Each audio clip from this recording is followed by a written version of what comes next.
Assalamualaikum warahmatullahi wabarakatuh. Salam sejahtera bagi kita semua. Yang terhormat Pak Rido selaku dosen dari mata kuliah praktikum komunikasi data dan jaringan. Kami dari kelompok 5 di sini akan mempresentasikan mengenai simulasi server. Adapun kelompok kami terdiri dari yang pertama ada Amalia Sana dengan NIM 098, lalu yang kedua ada Anissa Revalinanda Putri dengan NIM 099, lalu ada saya sendiri yaitu Fairuz Elki Muhammad dengan NIM 104, lalu yang terakhir ada Zaki Zafarian Indra Putra dengan NIM 121. Nah, langsung saja ke yang pertama. Di sini saya akan menjelaskan mengenai DHCP server. Nah, DHCP server itu apa sih? DHCP server itu merupakan server yang digunakan untuk memberikan IP address kepada PC client secara otomatis. Nah, di sini saya sudah menyiapkan 3 PC serta switch yang dihubungkan dengan kabel Cooper Strike.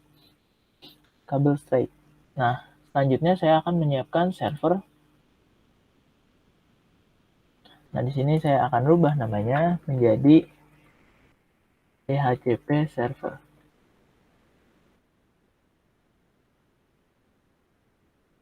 Sebelum saya menghubungkan server dengan PC client ini, saya akan melakukan pengetesan simple menggunakan IP address untuk menghubungkan kedua PC.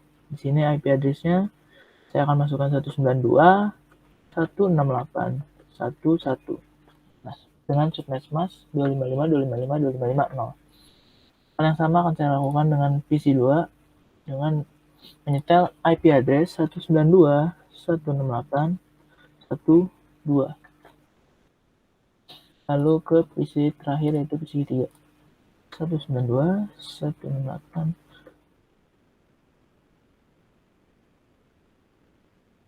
Nah, kita akan melakukan ping dari PC 1 ke PC lainnya melalui command prompt. Dari sini kita akan ping ke PC 3. 192.168. IP address PC 3 itu 3. Nah, di sini ping yang dilakukan dari PC 1 ke PC 3 berhasil. Selanjutnya, saya akan menyetel DHCP server. Yang pertama, saya akan setel IP dari server ini, yaitu 192.168.1.100. Misalkan 100 ya, bisa yang lain, bisa misalkan 150 atau yang lainnya. Sudah ini, saya akan menghubungkan DHCP server ke switch menggunakan kabel strike juga. Flash Ethernet. Ini kita tunggu. Nah, sekarang saya akan menyeting DHCP pada server. Kita ke service, lalu DHCP. Di sini akan saya on-kan service-nya. IP address yang akan saya berikan ke PC secara otomatis, saya akan setel dimulai dari IP address 1.11. Jadi nanti PC client mulainya akan dari angka 11. Misal maksimum number of user-nya 10, jadi nanti PC client apabila ada 10 akan sampai 20, dari 11 sampai 20 dan bukan dari misalkan 2, 3, 4 atau seterusnya. Jadi dari 11 hingga 20 karena maksimumnya 10. Nah, lalu kita save. Nah, adapun dilakukan pembuatan DHCP server ini untuk menghemat waktu serta mempermudah pemasangan IP address ke PC client. Karena apabila dilakukan secara manual, mungkin waktu yang dilakukan akan lebih banyak karena kita harus menyetel satu-satu. Ya, karena sini sudah di-save. Save lagi sekali lagi untuk memastikan. Nah, dari sini kita akan mencoba ping dulu dari PC client ke server. Kita lakukan dengan ping, lalu kita tuliskan alamat IP address dari si server. Enter. Nah, di sini sudah masuk, ternyata bisa terhubung dengan server. Langkah selanjutnya, PC ini kita akan memberikan IP address baru menggunakan IP address yang telah di-setel di server tadi. Di sini karena static, karena kita sudah punya DHCP server, maka kita sini akan mencet DHCP server. Dapat terlihat di sini akan requesting address. Setelah selesai dan sukses tidak ada hambatan, maka IP address dari PC akan otomatis terisi dengan IP address yang sudah disetel di DHCP server. Di DHCP server saya menulisnya tadi dimulai dari 11, sehingga IP address pada PC 1 dimulai dari angka 11. Kita lakukan hal yang sama pada PC kedua. Kita ganti ke DHCP. Ini akan request, sudah selesai. 12, angkanya naik 1. Lalu kita ke PC 3, IP configuration kita ganti ke DHCP juga. Akan berubah menjadi 13. Kita akan cek acak aja, entah PC 1 atau PC 2 atau PC 3. Di sini saya akan memilih PC 2 deh, yang di tengah. Kita ke command prompt-nya. Nah, kita akan ketik ipconfig. Kita dapat terlihat IP-nya sudah berubah, yaitu 12. Kita coba lakukan ping ke lain. Apakah ada error atau tidak? PC 1 tadi 11. Kita enter. Ya, ternyata bisa. Berarti pembuatan DHCP server yang telah dilakukan berhasil. Selanjutnya akan ada penjelasan mengenai web server oleh Zaki Zafarian Putra. Kepadanya dipersilakan. Ya, untuk server ini belum kelihatan ya. Untuk server berikutnya akan menjelaskan tentang web server atau HTTP server. Bentar, dilihatin dulu.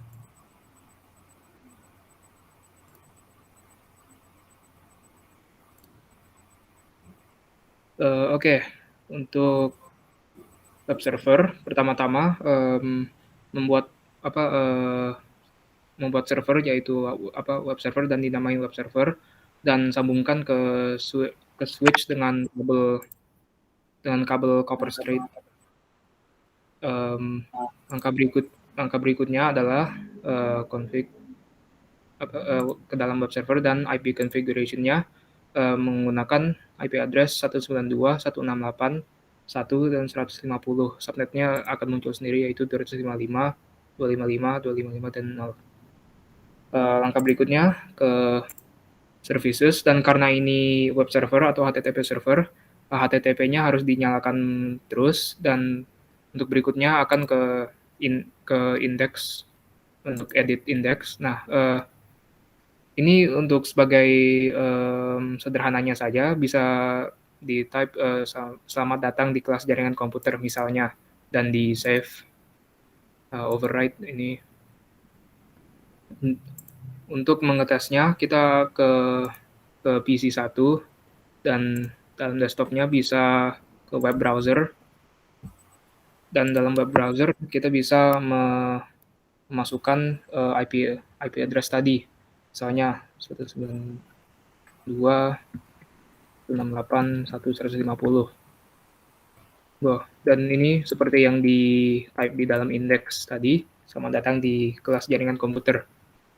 Tapi nge-type IP address biasanya tidak dilakukan di zaman sekarang kayak gitulah, dan untuk biasanya kan memakai URL kayak gitu, dan URL-nya mengkonversi IP address menjadi URL, dan untuk itu kita perlu service lain, yaitu DNS.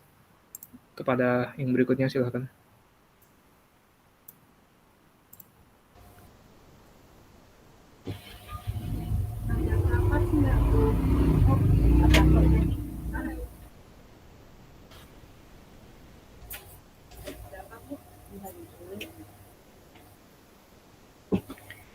Saya akan menjelaskan mengenai DNS service atau domain name system. Yang pertama kita lakukan yaitu untuk menambahkan server.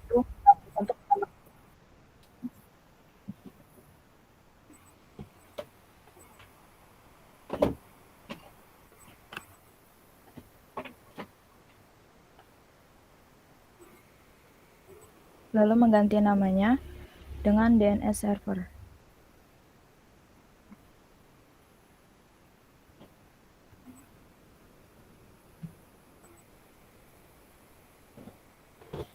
Setelah itu, hubungkan server dengan switch menggunakan kabel string.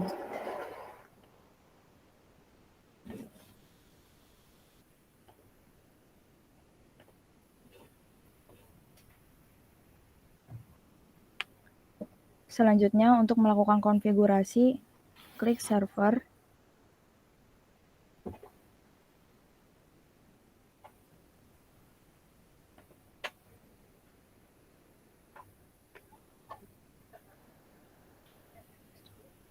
Lalu untuk mengganti IP configuration. Mengganti IP dengan memasukkan 192.168.1.200. Dan di sini akan muncul subnet masknya 255.255.255.0.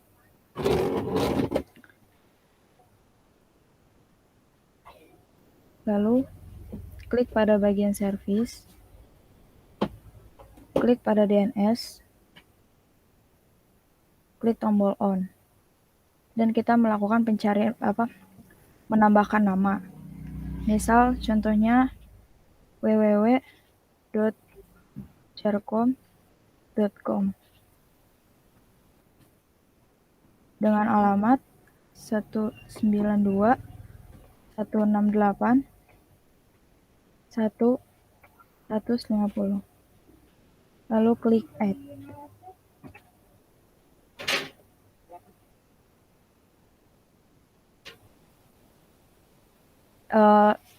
Alamat ini akan mengarahkan kita kepada web server. Lalu untuk menambahkan lagi dhcp.jarcom.com dengan alamat 192.168.1.100. Klik add. Begitu juga dengan yang terakhir, kita juga bisa membuat domain untuk DNS server kita dengan nama dns.jarcom.com dengan alamat 192.168.1.200. Klik add. Lalu setelah ini kita mencoba menggunakan layanan DNS melalui komputer klien, melalui PC pertama.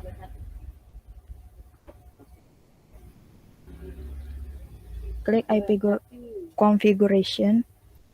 Nah, di sini DNS server belum ada karena tadi kita menggunakan yang statik sehingga bisa diubah. Sekarang berubah jadi dinamik sehingga tidak bisa diubah melalui sini. Untuk mengganti, kita kembali kepada DHCP server.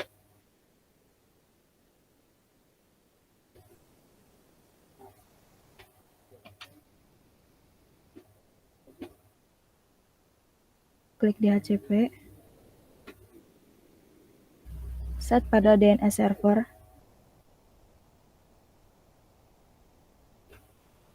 Di set 192.168.1.200. Jangan lupa untuk klik save. Setelah itu, close dan kembali kepada PC pertama. PC pertama, kita harus merequest ulang. Agar DNS servernya muncul, kita harus mengubah dari DHCP ke statik dulu, lalu diubah kembali ke DHCP. DNS-nya sudah muncul, biarpun IP address-nya ini berubah tidak sama seperti yang awal. Lalu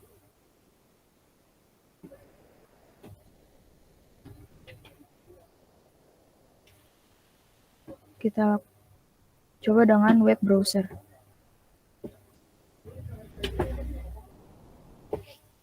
dengan mencari www.jarcom.com. Ini sudah muncul pesannya selamat datang di kelas jaringan komputer. Setelah itu, kita tes juga melalui command prompt. Melalui command prompt, kita menggunakan ping, lalu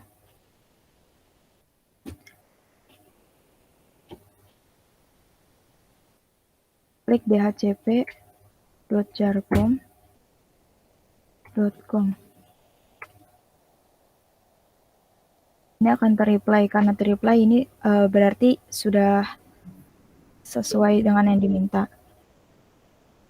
Lalu kita coba dengan yang satu lagi, dhcp dns.jarcom.com. Ini juga keluar reply-nya seperti yang diminta. Pada saat kita mengetik alamat ini, akan keluar dulu alamat servernya. Setelah ini bisa, lakukan juga pada PC kedua dan PC ketiga untuk mengubah dari statik mau dialihkan ke dhcp lagi. Sampai DNS servernya muncul. Begitu juga dengan PC ketiga.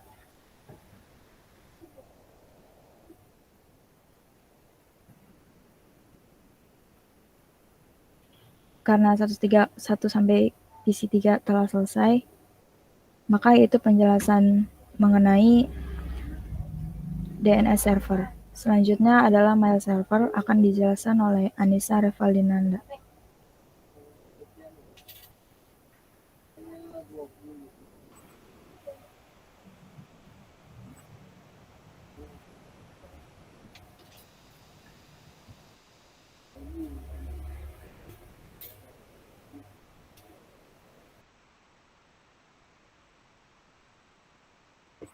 Oke, selanjutnya itu tentang mail server.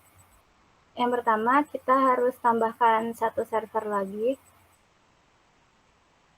Kemudian kita rename jadi mail server.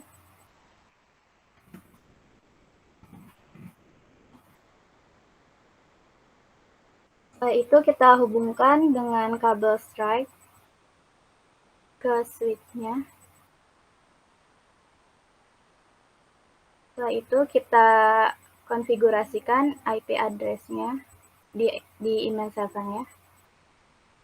Kita ke desktop, kemudian kita pilih IP configuration, kita masukkan 192.168.1.250, kemudian subnet mask-nya akan otomatis muncul. Setelah itu kita masuk ke services, kita pilih email. Di email ini terdapat dua layanan besar, yaitu ada SMTP service dan POP3 service. SMTP itu kepanjangannya Simple Mail Transfer Protocol, di mana dia berfungsi untuk mengirim email dari satu user ke user lain. Sedangkan untuk POP3 ini yaitu Post Office Protocol itu berfungsi untuk menerima email dari user lain. Selanjutnya di domain name ini kita masukkan jarcom.com, kemudian kita set. Setelah itu kita bikin 3 user. Yang pertama itu user 1 dengan password 12345. Kemudian kita klik tambah. Selanjutnya user 2, passwordnya kita samakan. Yang terakhir user 3, kita samakan juga passwordnya. Setelah sudah, kita close. Setelah itu, untuk mempermudah mengakses mail server, maka terlebih dahulu kita harus mendaftarkan mail server ini ke DNS server. Caranya kita klik DNS server, kemudian kita pilih DNS. Setelah itu di sini di name kita masukkan mail.jarcom .com. Yaitu kita masukkan IP address-nya 192.168.1.25. Itu kita add, lalu kita save. Oke. Setelah selesai, kita close. Setelah itu, untuk dapat mengakses mail server, maka kita pertama-tama ke PC 1.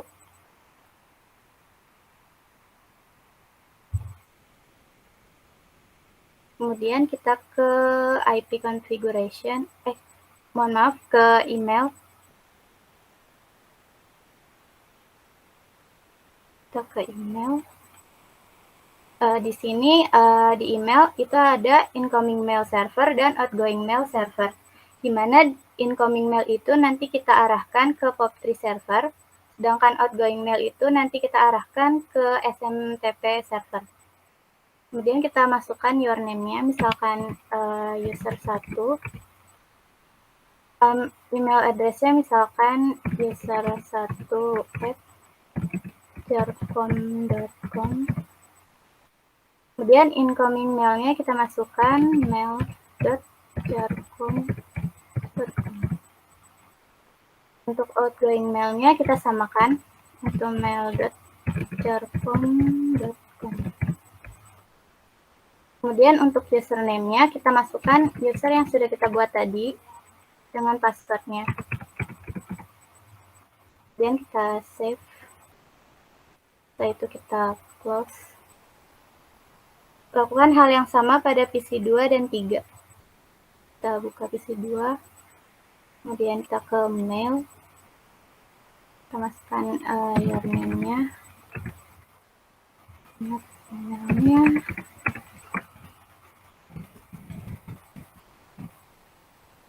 Incoming mail-nya.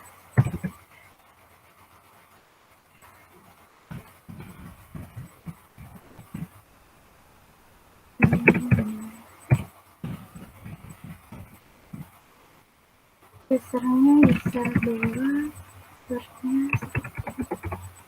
kita save. Setelah itu kita ke PC 3.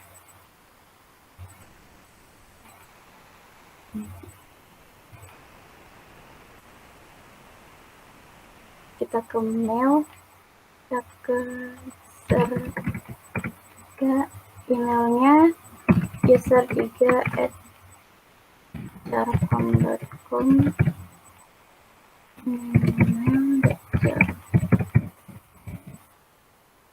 Ini kita samain aja.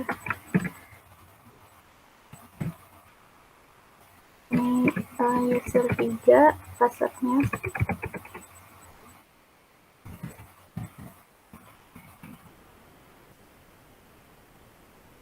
Setelah sudah, kita bisa lakukan simulasi, yaitu misalkan PC 1 ingin mengirim email ke PC 2, yaitu dengan cara buka PC 1, kemudian kita pilih email, kita ke compose, setelah itu kita masukkan alamat email yang dituju.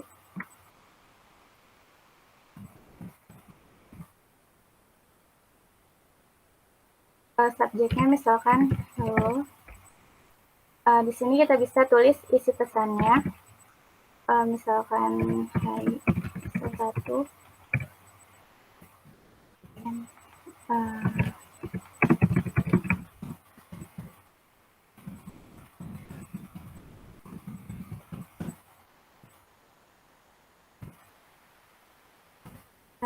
Salamnya dari. Kalau sudah, kita bisa klik send. Kemudian untuk mengecek apakah email sudah masuk, kita bisa ke PC 2. Kita klik, kita ke email, lalu kita ke receive. Di sini terlihat bahwa sudah masuk email dari user 1. Kita klik untuk melihat isi pesannya, yaitu ini. Kemudian jika kita ingin membalas, kita bisa klik reply. Ini kita bisa tulis user 1. Misalkan kita balas.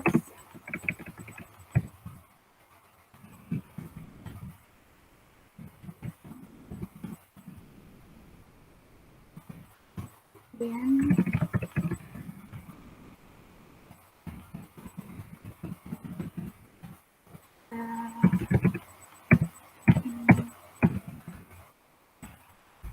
setelah itu kita klik send, kemudian kita close. Setelah itu kita cek lagi di PC1. Kita klik 1, kita ke email, kemudian kita ke receive. Terlihat di sini sudah ada balasan dari user 2. Kita klik untuk lihat isinya. Ini sudah ada balasannya. Mungkin itu saja untuk konfigurasi mail server.